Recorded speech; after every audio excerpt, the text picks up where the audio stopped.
beautiful people. Now welcome back again to my channel. Now me be the Warri girl. You don't see me, so as I make a greet on a good morning, good afternoon and good evening according to where you dey watch me from. So my people, I appreciate all of una for all the things una dey do, for una contribution, for una like. I appreciate everything. For subscribing sef, una too much. God go bless una. So for una just dey come today, I beg, when you watch this video finish, may you like this video and may you people today. I wan first tell una the process, how everything wetin dem suppose do to choose who go be the king. So some of the things when I dey do that time, I dey yarn opata. You know wetin dem call opata? Na that kind one I dey yarn. Even when people dey correct me say, babe, this thing not be like this, I admit, because wetin I no know am, e big pass me. So I no wan continue to dey yarn opata na make me go back to dey go check some kind things. You understand wetin I dey talk? So my people, today I go dey tell una wetin Chief Brand Mene talk, okay, about how the whole process dey go for this Olu of Warri, to make the Olu of Warri. E get process when be like say dem dey pass. My people, this new caster that they try you, I no go read that like this, because if I read that one, I no see my face sef, I go put my head for ground. So I go come out from this camera, I go read and give una, make una listen. But one of the thing when the man talk, when be like say he not really show respect, when bros Ayiri he go do be say, anytime they do meeting, when they say as they don't choose the Olu designate finish, that time when they don't say na this one, they don't tell Ayiri say, okay, make you try, make we see so day. They say anytime when be like say they won't see Chief Ayiri go come say e dey come. Before you know, Ayiri don't come up from town. So a lot of things dey that place. So I don't divide them into different portion, so that I go give una how the process, everything dey. If you get any question, I beg you fit answer for the comment section.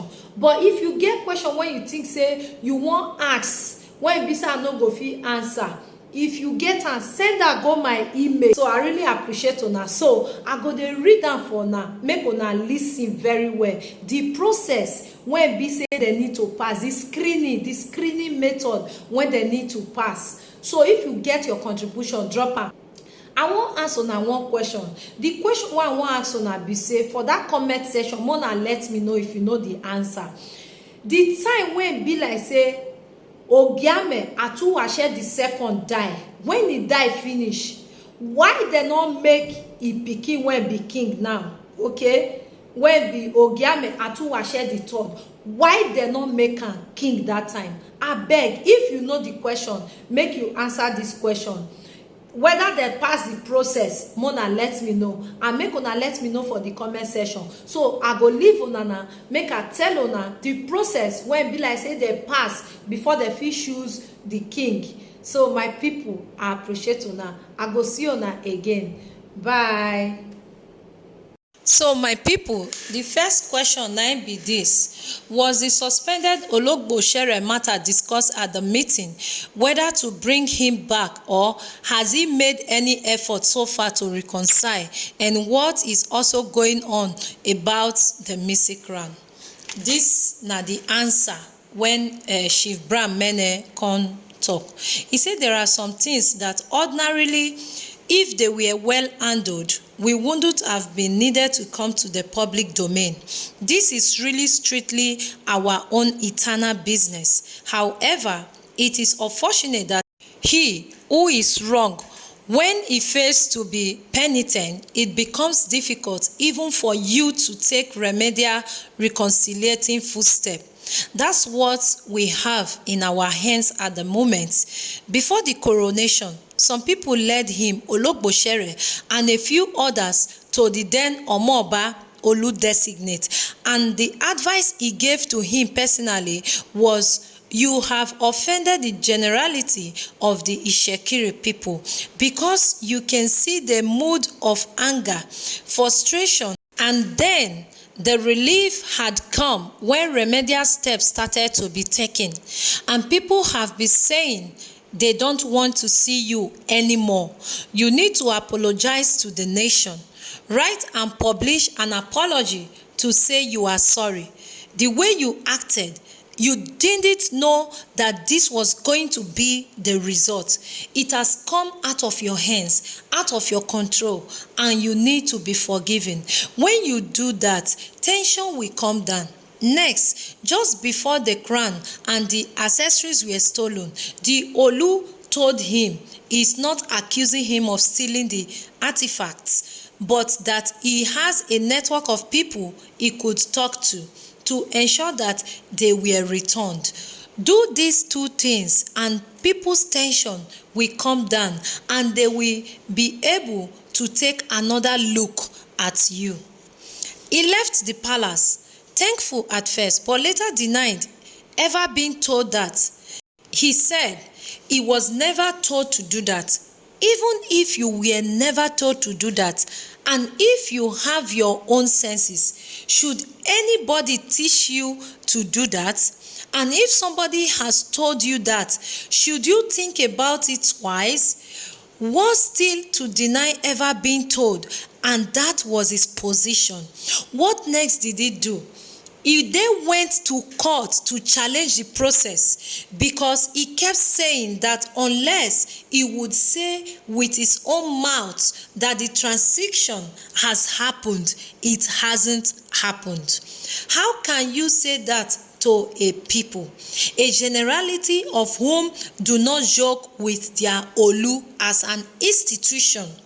If you dare touch their Olu, you touch their own core.